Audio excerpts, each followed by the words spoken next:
Halo, selamat datang kembali di sini. Hari ini nih kita mau coba bongkar sesuatu yang kayaknya banyak deh dari kita yang pernah ngalamin atau paling nggak ngeliat lah ya. Soal kesulitan buat bersikap asertif. Iya iya. Itu isu yang relevan banget sih. Pernah nggak sih Anda ngerasa, aduh kok susah ya mau nyampein apa yang dibutuhin? Atau mungkin lihat orang lain gitu. Di restoran misalnya, pesanan datangnya lama banget, tapi ya diam aja. Atau pas ada situasi yang rasanya nggak adil, tapi kayak lidah tuh keluh gitu buat ngomong. Betul. Banyak orang emang bergumul sama ini. Seringnya sih ya itu karena salah paham juga soal apa artinya asertif. Dikira harus marah-marah atau gimana gitu ya. Nah, itu dia. Makanya, buat ngebahas ini lebih dalam, kita bakal nyelam nih ke bab 14 dari bukunya David J. Lieberman, PhD. Judulnya How to Change Anybody. Sumber kita ini katanya sih ngasih teknik-teknik psikologis yang praktis gitu. Fokus kita, ya strategi spesifiknya buat bantu seseorang, atau ya mungkin diri kita sendiri juga, biar lebih bisa gitu loh membela diri. Pendekatan yang menarik ya. Karena Lieberman ini coba nawarin langkah-langkah yang konkret gitu. Bukan cuma teori doang. Coba deh bayangin Eleanor, ini contoh dari bukunya. Dia tuh tipe orang yang, susah banget buat bilang kalau makanannya dingin. Atau misalnya tetangga parkir ngalangin jalan gitu, dia diam aja. Atau bahkan pas di kasir, salah hitung dia, ya udahlah, gitu. Situasi kecil ya sebenarnya, tapi buat sebagian orang rasanya gede banget. Iya iya. Mungkin Anda kenal orang kayak Eleanor. Atau ya jujur aja deh, kadang-kadang ada Eleanor dikit lah ya dalam diri kita di momen tertentu. Sangat mungkin. Rasa nggak enak atau takut konflik atau nggak mau dianggap rewel gitu kan. Sering banget jadi penghalang. Nah, misi kita sekarang ini ya membedah strategi Lieberman ini buat numbuhin kemampuan bela diri sama keyakinan itu. Tapi yang penting caranya efektif, sehat, dan tetap hormat gitu. Jadi bukan soal jadi agresif ya, Bukan, bukan. tapi nemuin suara yang lebih teguh gitu. Oke deh, yuk kita mulai penelusuran ini. Oke. Tapi sebelum kita masuk ke teknik-tekniknya nih, penting banget kita lurusin dulu persepsinya. Asertif itu ya bukan berarti jadi agresif atau maksa atau egois. Beda banget. Ini tuh kemampuan dasar aja buat nyatain kebutuhan kita, pendapat kita, atau batasan kita. Caranya jelas, hormat, tapi kita juga tetap menghargain hak orang lain. Jadi ini soal keseimbangan sebetulnya. Keseimbangan ya, antara memperjuangkan hak diri, tapi juga tepat menghormati orang lain. Menarik-menarik. Terus, biasanya apa sih yang bikin orang susah nemuin keseimbangan itu? Wah, kalau itu akarnya sering dalam sih. Bisa jadi karena ya konsep dirinya mungkin agak rapuh gitu ya. Atau takut banget sama penolakan, sama konflik. Takut konflik ya? Atau bahkan pola perilaku pasif yang udah nempel lama gitu dari pengalaman atau didikan dulu. Nah, teknik-teknik di bab ini tuh dirancang buat nyentuh akar psikologis ini, tapi pelan-pelan, bertahap. Oke. Kita lihat yuk teknik pertama yang dikasih Lieberman, namanya memperluas definisi diri atau expanding definition. Ini kedengarannya agak, gimana ya, abstrak gitu ya. Idenya bukan ngubah siapa orang itu, tapi memperluas definisi dirinya. Gimana caranya ini bisa bantu orang jadi lebih asertif? Prinsip intinya tuh nggak sih semacam izin psikologis gitu loh. Jadi Anda nggak minta orang itu buat berubah jadi orang lain. Kan biasanya kalau disuruh berubah gitu orang langsung wah nolak, resisten. Iya, langsung defensif ya. Betul. Nah kalau ini beda, Anda bantu dia lihat kalau perilaku asertif itu bisa kok jadi bagian dari siapa dirinya sekarang. Nggak perlu mengkhianati identitas intinya. Jadi ini lebih ke reframing identitas buat memungkinkan perilaku baru muncul. Ngerti. Jadi bukan kayak, kamu jangan pemalu dong. Tapi lebih kayak, hey, orang pemalu juga boleh kok dihargain. Contoh konkretnya gimana tuh? Nah, pas banget. Misalnya nih, ada teman Anda, si Joan gitu ya, pemalu banget. Sering kalau antre disuak orang, dia diam aja. Nah, daripada Anda kritik kepemaluannya, mending bilang gini, Joan, aku tahu kamu orangnya baik, nggak suka ribut-ribut, tapi nih, masa iya cuma karena kamu pemalu, kamu harus selalu ngalah kalau hakmu diambil? Orang sopan, orang pemalu kayak kamu juga punya hak kok diperlakuin adil, iya kan? Oh, gitu ya. Jadi kayak ngomong, kamu tetap boleh jadi Juan yang pemalu, tapi yuk tambahin satu alat baru nih di kotak perkakas kepribadianmu. Wah, ini rasanya jauh lebih nggak ngancem ya daripada disuruh berubah total. Persis. Yang menarik di sini tuh, pendekatan ini pinter banget nurunin tembok pertahanan psikologis orang. Dia nggak ngerasa identitasnya diserang atau dipaksa jadi orang lain. Kayak nambahin warna baru aja di karakternya, bukan nulis ulang ceritanya dari awal. Anda validasi siapa dia, tapi sambil ngebuka celah buat perilaku lain yang mungkin lebih berguna di situasi tertentu. Pendekatan yang halus banget nih. Nah, setelah dapat izin psikologis tadi, langkah berikutnya kayaknya lebih ke tindakan nyata ya. Teknik kedua, modifikasi perilaku dan latihan berulang, atau behavioral modification and practice. Ini kedengarannya kayak, latihan fisik di gym, tapi buat mental gitu. Ya, analoginya pas lah itu. Konsep dasarnya, perilaku itu, kan termasuk asertif ini, sebenarnya keterampilan. Sama kayak naik sepeda, bisa dilatih. Oke. Nah, paparan berulang sama tindakan asertif, tapi ini penting nih, khususnya di lingkungan yang aman dan terkontrol, itu pelan-pelan bakal ngelemahin citra diri lama yang mungkin pasif atau takut tadi, terus ngebangun jalur saraf baru yang dukung respon asertif. Lingkungan aman ini ya kuncinya. Contoh latihannya gimana? Di buku disebut Samantha nih, yang pemalu juga susah banget buat ngenalin diri di situasi sosial. Iya, latihannya bisa mulai dari yang simple banget. Misalnya, minta si Samantha ini latihan ngucapin kalimat perkenalan sederhana aja. Kayak, "Hai, nama saya Samantha, senang ketemu Anda." Diulang-ulang terus. Diulang-ulang. Iya, mungkin awalnya depan cermin, terus sama Anda, di ruangan yang nyaman. Lieberman bahkan nyaranin, wah, ratusan kali pengulangan loh. Hah? Ratusan kali? Kedengarannya banyak banget ya? Tujuannya apa sih sebanyak itu? Tujuannya tuh biar otomatis sama desensitisasi, biar nggak mikir lagi, biar nggak cemas lagi. Makin sering diulang di tempat aman, makin biasa rasanya kalimat itu. Terus cemasnya juga makin kurang. Kayak ngelatih otot aja. Kalau udah nyaman sama kalimat itu, baru deh tingkatkan tantangannya. Coba ngomong ke kasir, terus ke satu orang di pesta kecil, gitu-gitu. Oh gitu. Lieberman juga nyambungin ini sama studi klasiknya Albert Bandura soal fobia ular. Pernah dengar? Oh ya, Bandura. Itu gimana studinya? Jadi Bandura nunjukin kalau orang yang takut banget sama ular itu bisa ngatasin fobianya lewat paparan bertahap. Mulai dari lihat gambar ular, terus mainan ular, terus ular beneran tapi di balik kaca tebel, sampai akhirnya berani nyentuh. Wow. Nah, tiap langkah yang berhasil itu ngebangun keyakinan buat langkah berikutnya. Prinsipnya sama. Dibiasain, cemasnya hilang, keyakinan dirinya atau self-efficacy-nya naik. Kalau kita lihat gambaran besarnya nih ya, ini sebenarnya soal ngebentuk ulang otak kita lewat pengalaman. Tiap pengulangan yang berhasil, sekecil apapun itu nguatin koneksi saraf buat perilaku asertif dan ngelemahin respons takut atau menghindar. Jadi kunci latihannya yaitu, mulai dari yang gampang banget, ulang-ulang di tempat aman, baru naikin tingkat susahnya pelan-pelan. Kayak bangun jembatan ya, bata demi bata, nyebrangin jurang ketakutan. Masuk akal sih. Tadi Anda nyebut self-efficacy ya, efikasi diri. Nah ini nyambung ke teknik ketiga, efikasi diri dan umpan balik atau self-efficacy and feedback. Wah ini bagian yang menurut saya menarik banget nih. Lieberman nekenin kalau keyakinan kita sama kemampuan diri sendiri itu pengaruhnya gede banget ke hasil. Dan umpan balik dari orang lain, wah ternyata bisa jadi game changer. Betul sekali. Efikasi diri itu kan keyakinan kita kalau kita bisa berhasil di situasi tertentu. Kata Lieberman, ekspektasi ini sering jadi self-fulfilling prophecy.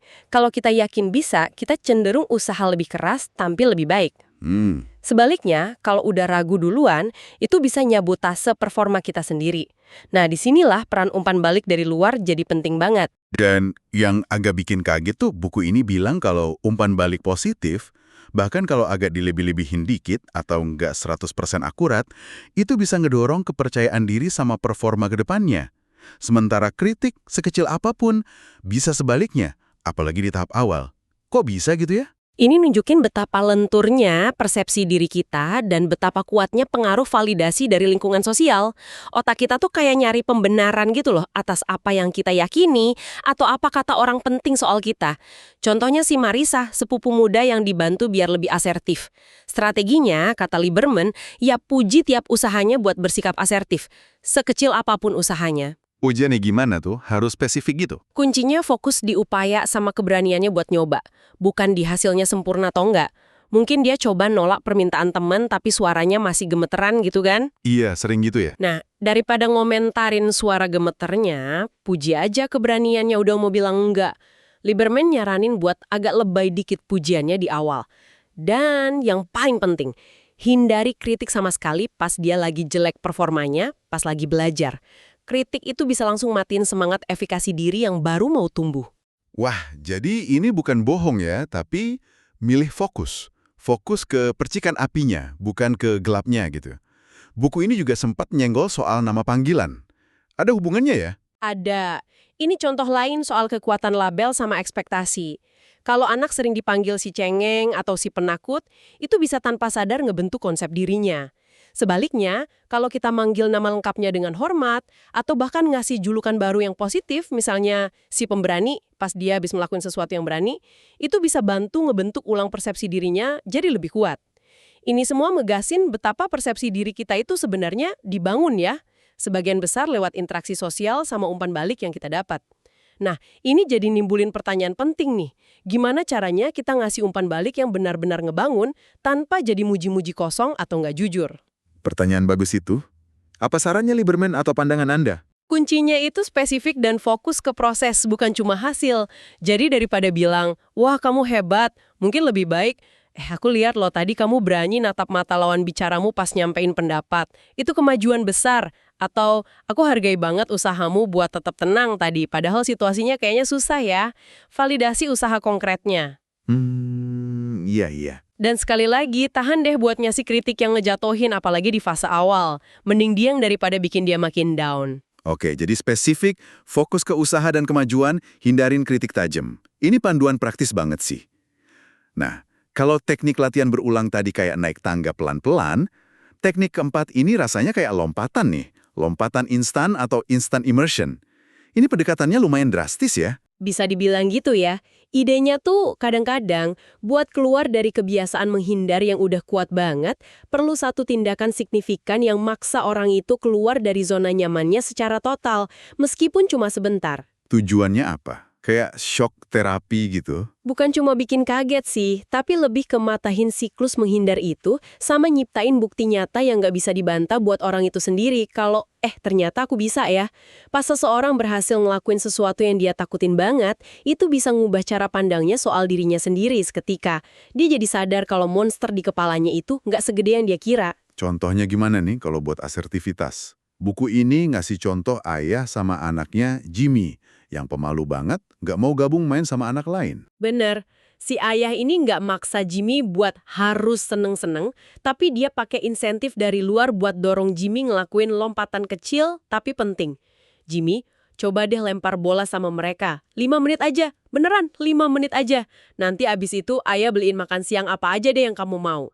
Oh, jadi fokusnya bukan di seneng mainnya itu ya, tapi di tindakan mencoba gabung itu, ngatasin tembok penghalang pertamanya itu ya? Tepat sekali. Nah, setelah si Jimmy ini mungkin ya sambil agak terpaksa gitu ya, ngelakuin 5 menit itu, dan ternyata nggak terjadi bencana kayak yang dia bayangin, itu nyiptain pengalaman korektif. Oh, ternyata nggak serem. Oh, ternyata aku bisa. Pengalaman ini bisa jadi titik balik, ngebangun fondasi baru buat citra diri yang lagi berani. Tapi bukannya ada resiko ya pendekatan ini? Gimana kalau lompatannya malah gagal total, terus malah jadi makin takut dia? Nah, itu pertanyaan krusial. Tentu ada risiko. Makanya lompatan ini perlu dirancang hati-hati banget. Sebaiknya mulai dari lompatan yang tingkat susahnya itu keukur cukup nantang buat keluar zona nyaman, tapi kemungkinan berhasilnya masih tinggi lah. Oke. Dan insentif dari luar, kayak janji makan siang tadi, itu bisa bantu banget jadi pendorong awal. Tapi ingat ya, tujuan jangka panjangnya ya biar perilakunya itu muncul dari dalam diri, bukan karena imbalan doang. Ini lebih kayak starter aja, bukan solusi permanen. Jadi perlu diatur baik-baik ya. Nah, teknik terakhir yang dibahas ini juga bikin penasaran banget nih. Realitas ilusi atau the reality of illusions. Ini kedengarannya kayak memanfaatkan kekuatan pikiran bawah sadar atau imajinasi gitu ya. Persis, ini soal kekuatan visualisasi atau latihan mental. Idenya tuh otak kita kadang nggak bisa bedain jelas antara pengalaman yang dibayangin detail banget sama pengalaman nyata.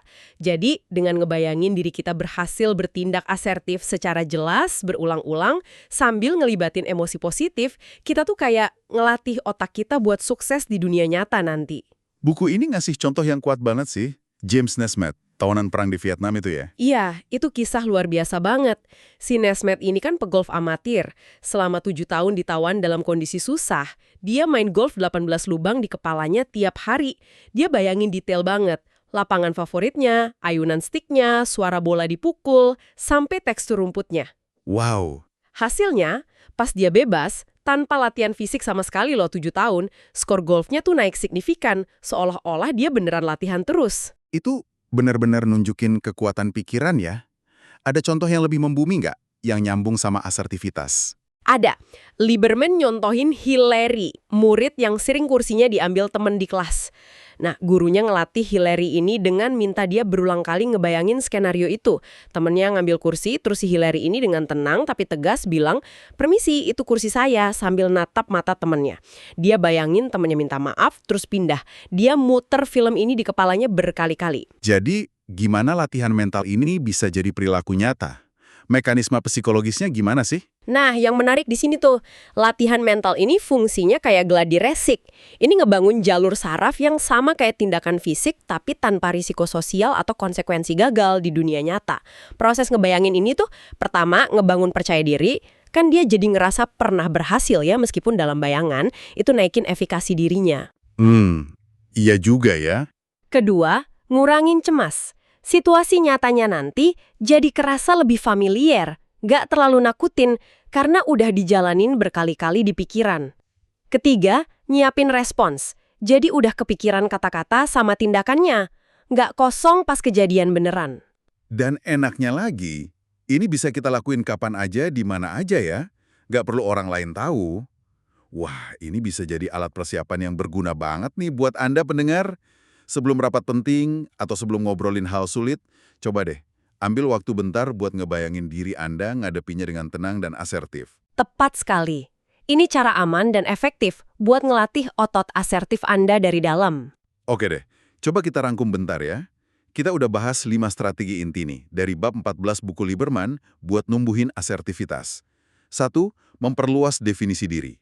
Ngasih izin psikologis buat bertindak beda tanpa ngerasa mengkhianatin diri sendiri. 2. Latihan berulang.